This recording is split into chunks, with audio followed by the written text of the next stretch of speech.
இப்ப நம்ம அடிச்ச அடி எப்படிப்பட்ட ஒரு அடி, இனி அடிக்க போகும் அடி என்ன அடியாக இருக்கும்? நீங்க ஒரு ராணுவ வீரனா நீங்க சொல்லுங்க. இப்ப அடிச்ச அடி கரெக்டான ரியாக்ஷன், பட் அது ஃபைனல் ரியாக்ஷன் கிடையாது. இது ஒரு ஸ்டார்ட் பாயிண்ட் தான்.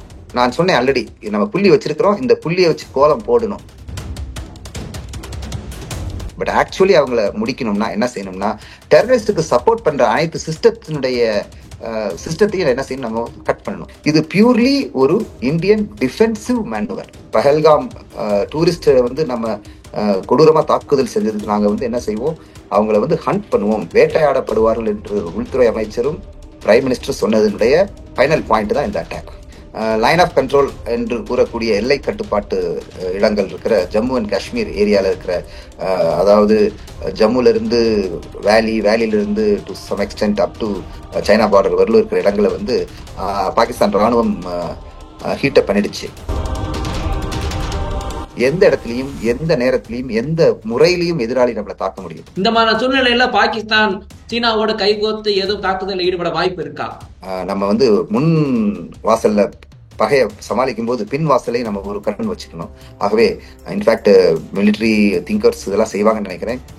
Before attacking Pakistan sponsored terrorist camps, அதனுடைய ஸ்டார்ட் பண்றதுக்கு முந்தையே LAC line of actual controls and China பார்டரை நம்ம டைட்டா வச்சுக்கணும். எந்த பெண்களுக்காக நீங்க இழிவுபடுத்துறதுக்கு அவங்கள நீங்க விட்டு வச்சீங்களோ அங்க, அதை அதுக்கு தக்க பதிலடிக்காக நாரி சக்தி எனக்கூடிய ஒரு பவர்ஃபுல் ஸ்டேட்மெண்ட் இந்தியா இன்னைக்கு கொடுத்திருக்குது. நம்ம வரலாறு என்ன சொல்லும், ஆபரேஷன் சிந்தூரை பத்தி நினைக்கும் போது இந்தியா எப்பவும் பெண்கள் பக்கம் இருக்குதுன்னு சொல்லும். உலக நாடுகள் இதை மிகச்சிறப்பா நினைக்கும். அண்ட் இது பாகிஸ்தானுக்கு பெரிய அளவு ஒரு தோல்வி இந்த சாஃப்ட் பவர் கேம். ரஷ்யா எந்த அளவுக்கு ஆதரவு நிலைப்பாட்டுல முன்னேறும் அப்படின்னு ஒரு கேள்வி மக்கள் மத்தியில இருக்குது. மெட்டீரியல் சப்போர்ட் நமக்கு ரஷ்யா ஆதரவு பண்ணலாம். நம்மளுடைய அண்டை நாடுகளாக, அதாவது நட்பு நாடுகளாக கூடிய பிரான்ஸ் நமக்கு ஆதரவு பண்ணும், யுஎஸும் ஆதரவு பண்ணும் அந்த மாதிரி. பட் என்னையை பொறுத்தவரையிலும் இந்தியா இந்த போரை எந்த சப்போர்ட் இல்லாமல் நடத்துறது தான் சிறப்பா இருக்கும். அண்ட் இந்தியா இந்த போரை நடத்துற அளவுக்கு இந்தியாக்கிட்ட கெப்பாசிட்டி இருக்குன்னு நான் நினைக்கிறேன். போரை பொறுத்தவரையிலும் நம்ம ஸ்ட்ராங்கா இருந்தோம்னா நமக்கு மரியாதை, நமக்கு வெற்றி. நம்ம வீக்கா இருந்து அவன் சப்போர்ட் பண்ணோம்னு நினைச்சிட்டு இருந்தோம்னா எண்ட் ஆஃப் இட்.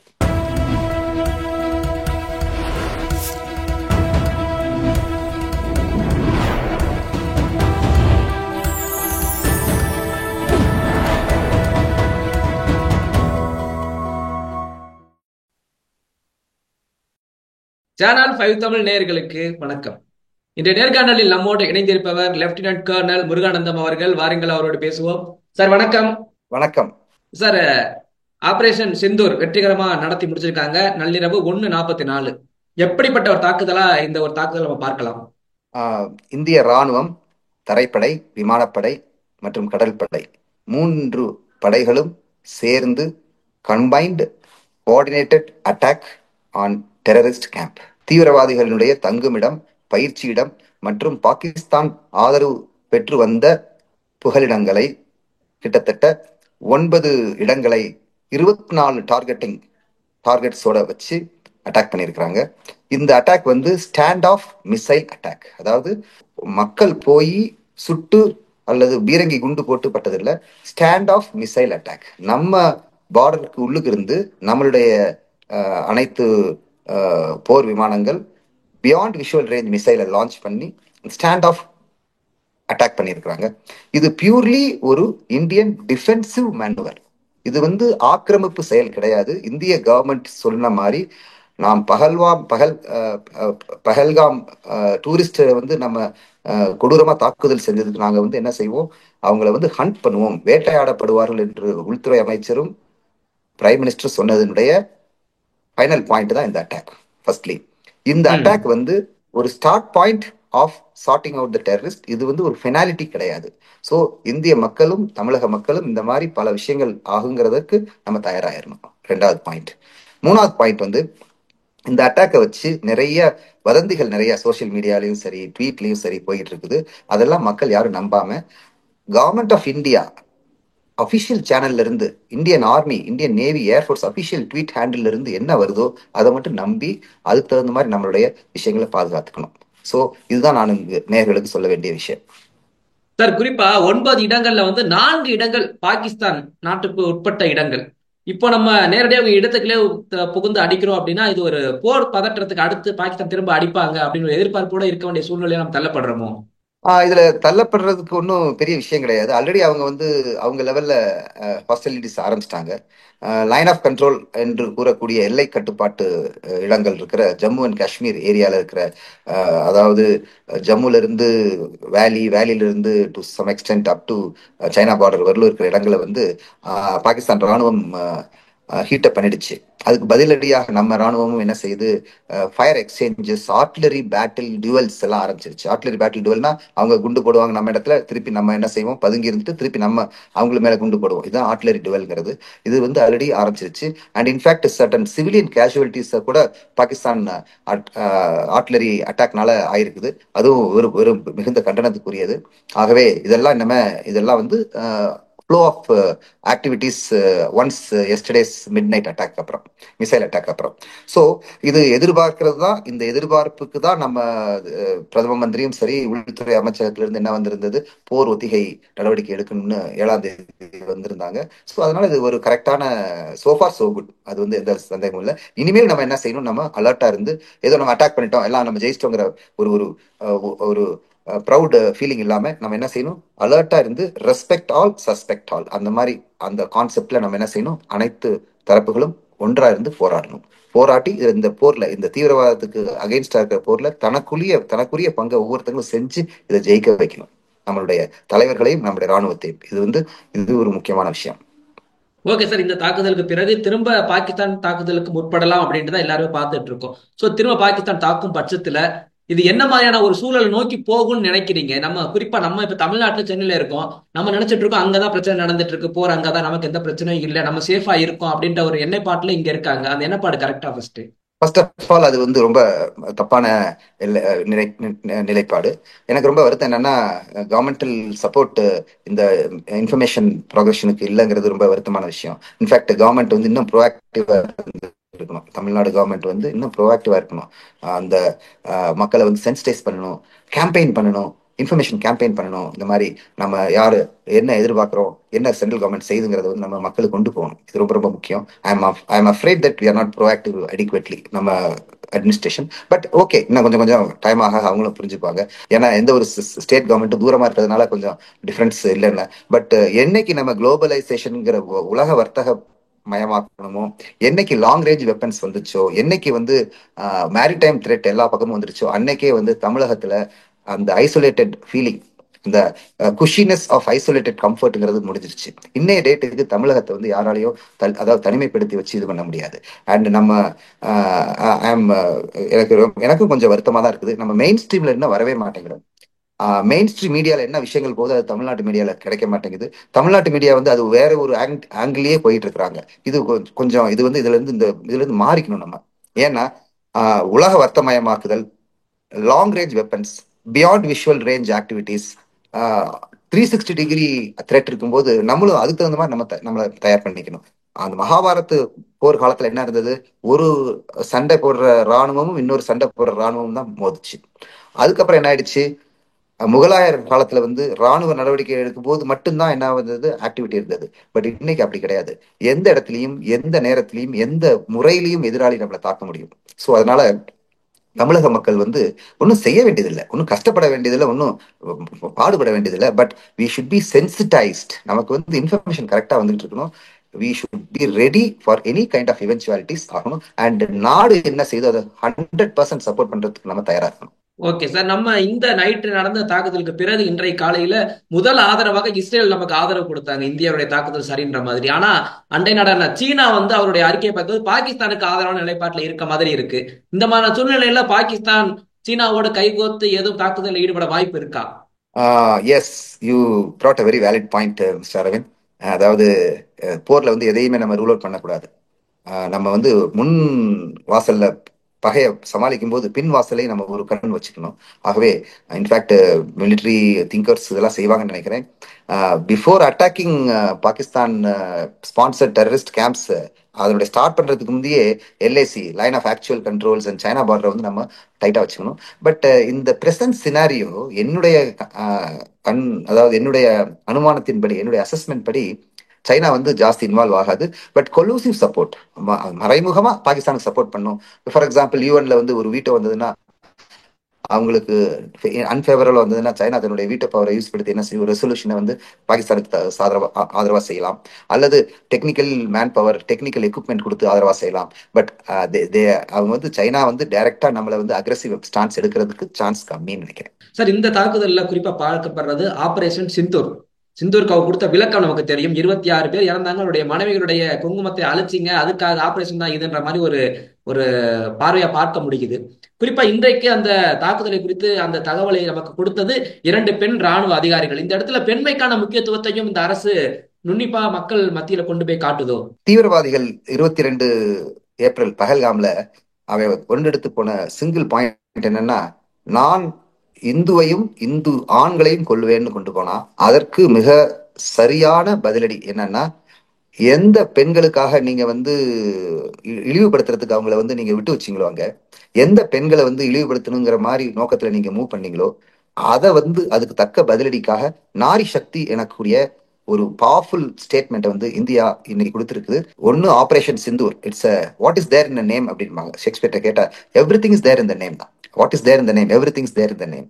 காலத்துக்கும் நம்ம வரலாறு என்ன சொல்லும், ஆபரேஷன் சிந்தூரை பத்தி நினைக்கும் போது இந்தியா எப்பவும் பெண்கள் பக்கம் இருக்குதுன்னு சொல்லும். நம்பர் 1. நம்பர் 2, இந்த பிரஸ் பிரீஃபிங்ல வந்து 2 senior middle level senior officers வந்து, அதுவும் பெண் அதிகாரிகள் வந்து சொன்னது வந்து இன்னும் நம்மளுடைய இந்தியாவுடைய நிலைப்பாடை வந்து ஸ்ட்ராங் பண்ணுது. உலக நாடுகள் இதை வந்து மிகச்சிறப்பா நினைக்கும். அண்ட் இது வந்து பாகிஸ்தானுக்கு பெரிய அளவு ஒரு தோல்வி இந்த soft power game. Okay sir. இன்னொன்னு, இந்திய ராணுவத்திலிருந்து என்ன தகவல் கொடுத்திருக்காங்க அப்படின்னா, அடுத்து எந்த மாதிரியான சூழ்நிலை வேணாலும் நடைபெறலாம், மாநில காவல்துறைகள் எல்லாம் இந்திய ராணுவத்திற்கு ஒத்துழைப்பு கொடுங்க அப்படின்னு சொல்லியிருக்காங்க. மாநில காவல்துறை எந்த அளவுக்கு ராணுவத்திற்கு ஒத்துழைப்பு கொடுத்து எந்த மாதிரியான ஒரு கையாளட ஏற்படுத்துவாங்கன்னு நினைக்கிறீங்க நீங்க?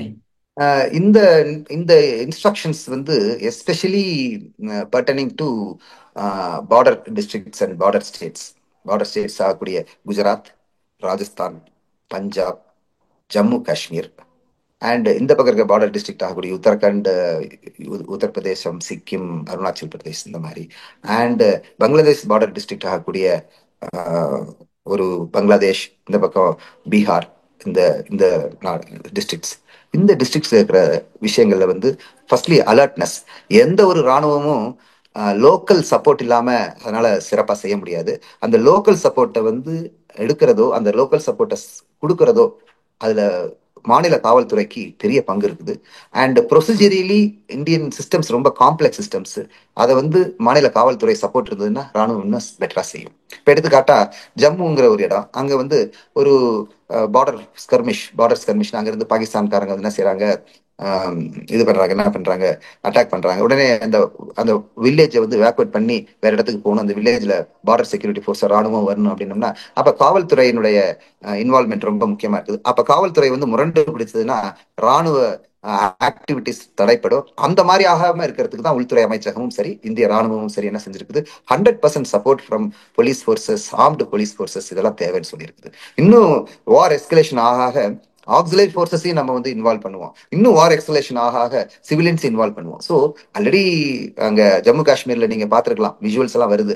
நிறைய பாகிஸ்தான் தரப்புல இருந்து எல்சியில வந்து நிறைய எல்லை கட்டுப்பாட்டு இடங்கள்ல வந்து நிறைய ஃபயரிங் நடக்குது. அங்க வந்து மக்கள் கூட்டம் கூட்டமா அங்கேயும் இங்கேயும் போறாங்க வர்றாங்க. நேற்றே நீங்க பார்த்துருப்பீங்க, நைட்ல எல்லாம் இது மாதிரி இருந்தது. ஸோ அதனால நீங்க வந்து இது வந்து ரொம்ப மேண்டட்ரி. இந்த நேரத்தில் நம்ம இந்தியா புறாவும் அனைத்து இந்தியர்களும் அனைத்து டிபார்ட்மெண்ட்ஸும் தன்னுடைய டிபார்ட்மெண்டல் இஷ்யூஸ், டிபார்ட்மெண்டல் டிஃபரன்சஸ் எல்லாம் விட்டுட்டு தோளோடு தோல் சேர்ந்து நம்ம வந்து சிங்கிள் எனிமையாகக்கூடிய Pakistan and Pakistan sponsored terrorism and terrorist ஐடியாலஜியை ஒழிக்கணும். அதுக்கு காவல்துறையினுடைய சப்போர்ட் மிக மிக அவசியம் ராணுவத்துக்கு. ஓகே சார், நம்ம பேசிக்கிட்டு இருக்க இந்த நேரத்துல பாகிஸ்தான் ராணுவத்தின் முக்கிய நபரான ஆஷிப் முனீர் பதவியில் இருந்து நீக்கப்படுறாரு அப்படின்னு சொல்லி தகவல் வருகிறது. நான் இன்றது ஊர்ஜிதம் ஆகல. அவருடைய பேசிய பேச்சுக்கெல்லாம் நீங்க பார்த்திருப்பீங்க. அதாவது சிந்து நதியில இந்தியர்கள் ரத்தம் மிதக்கும் அப்படின்லாம் சொன்னவர் அவரு. அவர்னால கூட நம்மளுடைய வான்வழி தாக்குதலை தாக்கு பிடிக்க முடியலையா? அவருடைய வியூகங்கள் பொய்த்து போயிருச்சோ பாகிஸ்தானுக்கு? அதாவது அவருடைய statement, first statement 15-20 days before Pahalgam attack என்ன சொன்னாரு, காஷ்மீர் ஜுகுலர் ஜுகுலர், அதாவது இந்த கழுத்து நரம்பு, நாங்க எப்பவும் உங்களை வந்து விடமாட்டோம்னு சொன்னதெல்லாம் வந்து அன்னெசரி பொம்பாஸ்டிக் பிஹேவியர், அதாவது தேவையில்லாத ஒரு, நம்ம தமிழ்ல சொன்னோம்னா வெட்டி பந்தான்னு சொல்லலாம். அது அது பண்ணிட்டாரு. அதனுடைய விளைவுகள் ரொம்ப கொடூரமா இருந்துச்சு. அண்ட் ஒரு சீனியர் பொசிஷன்ல இருக்கிற ஒரு military ஆஃபீஸர் அந்த மாதிரி செய்யறதெல்லாம் வந்து ஒத்துக்கிறது இல்ல. இன்ஃபேக்ட் பாகிஸ்தான் ராணுவம், பாகிஸ்தான் தலைவர்கள் ஜெனரல் ஆசிஃப் முனீரை வந்து பதவி நீக்கம் செஞ்சு அவரை வந்து இன்டர்நேஷனல் கோர்ட் ஆஃப் ஜஸ்டிஸ்ல வந்து கொண்டு வந்து அஹ், அவரை வந்து பிரிங் டு த ஜஸ்டிஸா இருந்ததுன்னா மிகச்சிறப்பான ஒரு ஈவெண்டா இருக்கும். And I wish that information becomes true. Okay sir. நான் சார் இப்போது வரைக்கும் நான் பார்க்கப்படுறது ஒரு சாதாரண நபரா மக்களுக்கு இருக்கக்கூடிய ஒரு கேள்வி என்னவாக இருக்கும் என்றால், பாகிஸ்தானிற்கு சீனா நேரடி ஆதரவாக இருக்கிறது, அதே போல துருக்கி கூட ஆதரவுக்கு வரலாம். நம்ம இந்தியாவுக்கு ஆதரவா யார் யார் வருவாங்க, குறிப்பா ரஷ்யா எந்த அளவுக்கு ஆதரவு நிலைப்பாட்டுல முன்னே இருக்கும் அப்படின்னு ஒரு கேள்வி மக்கள் மத்தியில இருக்குது. அதாவது ஐடியாலஜிக்கல் சப்போர்ட் வந்து வேர்ல்டு பூரா நமக்கு ஆதரவு பண்ணும். ஏன்னா நம்ம வந்து தீவிரவாதத்தை எடுக்கிறோம். ஈவன் பாகிஸ்தான்ல இருக்கிற நிறைய பேரை கூட நமக்கு ஆதரவு பண்ணும், ஐடியாலஜிக்கல், அதாவது கருத்தியலா. மெட்டீரியல் சப்போர்ட் வந்து நமக்கு ரஷ்யா ஆதரவு பண்ணலாம். நம்மளுடைய அண்டை நாடுகளா, அதாவது நட்பு நாடுகளாக கூடிய பிரான்ஸ் நமக்கு ஆதரவு பண்ணும், யுஎஸும் ஆதரவு பண்ணும். அந்த மாதிரி டிப்ளமேட்டிக்கலி மெனி ஆஃப் த நடுநிலை வகிக்கும் நாடுகள், பல நாடுகள் டெரரிசத்தில் அஃபெக்ட் ஆன நாடுகள் டிப்ளமேட்டிக்கலி சப்போர்ட் பண்ணும். மிலிட்டரிலி பார்க்கும்போது இஸ்ரேல் மாதிரி நாடுகள் நமக்கு ஆக்சுவலி நம்ம தேவை, நமக்கு விருப்பம்னா சப்போர்ட் பண்ணும், நமக்கு விருப்பம்னா இல்லாட்டி சப்போர்ட் பண்ணாது. பட் என்னைய பொறுத்தவரையிலும் இந்தியா இந்த போரை எந்த சப்போர்ட் இல்லாம நடத்துறது தான் சிறப்பா இருக்கும். அண்ட் இந்தியா இந்த போரை நடத்துற அளவுக்கு இந்தியாகிட்ட வந்து கெப்பாசிட்டி இருக்குன்னு நான் நினைக்கிறேன். ஆகவே அவங்க நம்ம செய்யறது தப்புன்னு சொல்லாம தடை போடாம இருந்தாவே ஒரு பெரிய சப்போர்ட். நம்மளை வந்து முழு சுதந்திரத்தோட ஆக்ட் பண்ண விட்டோம்னா நமக்கு வந்து பெரிய சப்போர்ட். ஏன்னா பாகிஸ்தான் அவ்வளவு பெரிய ஒரு பவர்ஃபுல் எனிமி கிடையாது. அந்த பவர்ஃபுல் எனிமியை வச்சு ஜாஸ்தி நம்மளுடைய அட்வர்சரிஸ் ஆகக்கூடிய சைனாவோ அல்லது நமக்கு கெடுதல் நினைக்கக்கூடிய துருக்கியோ வந்து, துருக்கி கெடுதல் நினைக்குதுன்னு சொல்றோம், ஆனா அப்படி கிடையாது. நமக்கு துருக்கிக்கும் நல்ல ஒரு நட்பு இருந்துகிட்டு தான் இருக்குது. ஈவன் ஃபார் எக்ஸாம்பிள் வந்து கத்தாருங்கிற ஒரு நாடு, அது எப்பவுமே நமக்கு அகைன்ஸ்டா. இன்ஃபேக்ட் 370 ஆர்டிகல் வெளியே நீக்கும் போது பாகிஸ்தானோட ஃபர்ஸ்டா கத்தார் தான் என்ன செஞ்சாங்க, கண்டம் பண்ணாங்க நம்மள. அப்ரகேஷன் ஆஃப் ஆர்டிகல் 370 கத்தார் ரொம்ப மோசமா கண்டம் பண்ணாங்க. அண்ட் ஆல் டெரரிஸ்ட் ஃபண்டிங், போக்குவரத்துலாம் கத்தார்ல இருந்து வெளியே வந்துகிட்டு போயிட்டு இருக்குது. பட் இருந்தாலும் கத்தார் தன்னுடைய ட்ரூப்ஸை வந்து பாகிஸ்தானுக்கு அனுப்பிச்சு சண்டை போட விடுமா, விடாது அந்த மாதிரி. ஸோ ஆகவே அதை பத்தி ஜாஸ்தி எல்லா சப்போர்ட், அதாவது தன் கையே தனக்கு உதவி. மிஸ்டர் அரவிந்த், போரை பொறுத்தவரையிலும் நம்ம ஸ்ட்ராங்கா இருந்தோம்னா நமக்கு மரியாதை, நமக்கு வெற்றி. நம்ம வீக்கா இருந்து அவன் சப்போர்ட் பண்ணோம்னு நினைச்சிட்டு இருந்தோம்னா. Okay sir. கடைசியா இறுதியான ஒரே கேள்விதான் உங்ககிட்ட, ஒரு ஆர்மி மேனா உங்ககிட்ட கேட்கறது என்னன்னா, இப்ப நம்ம அடிச்ச அடி எப்படிப்பட்ட ஒரு அடி, இனி அடிக்க போகும் அடி என்ன அடியாக இருக்கும்? நீங்க ஒரு ஒரு ராணுவ வீரனா நீங்க சொல்லுங்க. இப்ப அடிச்ச அடி வந்து ஒரு கரெக்டான ரியாக்ஷன், பட் அது ஃபைனல் ரியாக்ஷன் கிடையாது. இது வந்து ஒரு ஸ்டார்ட் பாயிண்ட் தான். இது ஒரு, நான் சொன்னேன் ஆல்ரெடி, நம்ம புள்ளி வச்சிருக்கிறோம், இந்த புள்ளியை வச்சு கோலம் போடணும்.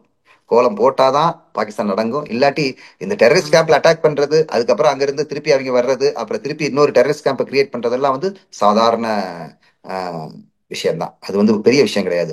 ஏன்னா இந்த மாதிரி டெரரிஸ்ட் கேம்பை, இந்த மாதிரி டெரரிஸ்ட் ஹைட் அவுட்ஸை, இந்த மாதிரி டெரரிஸ்ட் ஃபெசிலிட்டிஸை அமெரிக்காவும் சரி, ரஷ்யன்ஸும் சரி, பிரெஞ்சு எல்லாம் நிறைய இடத்துல நிறைய பேர் அடிச்சிருக்காங்க.